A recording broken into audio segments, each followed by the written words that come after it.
नमस्ते माई बहन लोग। हमनी के यदि अपने लोग का अच्छा लागत है तो जरूर हमनी के सब्सक्राइब करी जा और सपोर्ट करी जा। हमनी के आज हमनी सोहर गीत गाए जाते जा भगवान के, तो जरूर सुनब जा अपने लोग।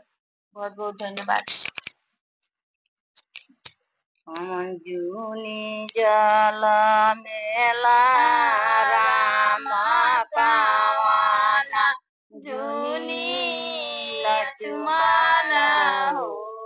ललना कमल जूनी जहर तव भुआला तैनो रे घरवा सुहर ललना कमल जूनी भरत भुआला तैनो रे घरवा सुहर आधी राती भोर राती जला मेला राम पर बाबू लक्ष्मण हो ललना सांझ बेरी बर तव भुआला तीनो रे घरवा सोहर ललना सांझ बेरी भर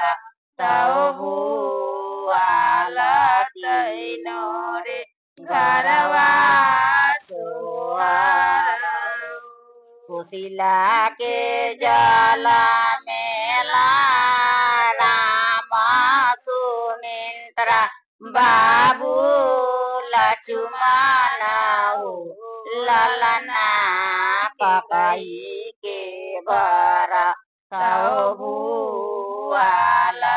तीनो रे घरवा सोहर ललना ककई के बर तव भुआला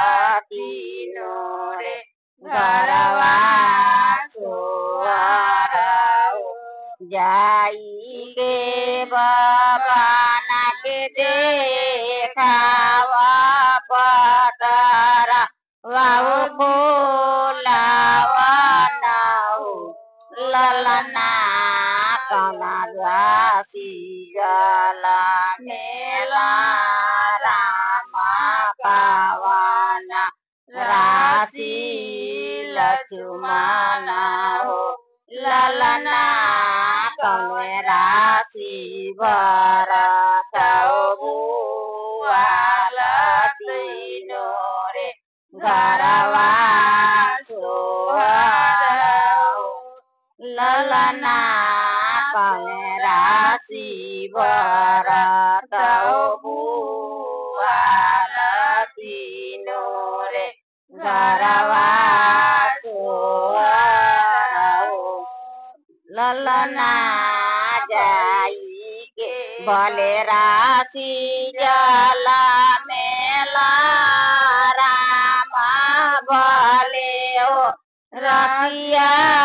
लक्ष्मण हो ललना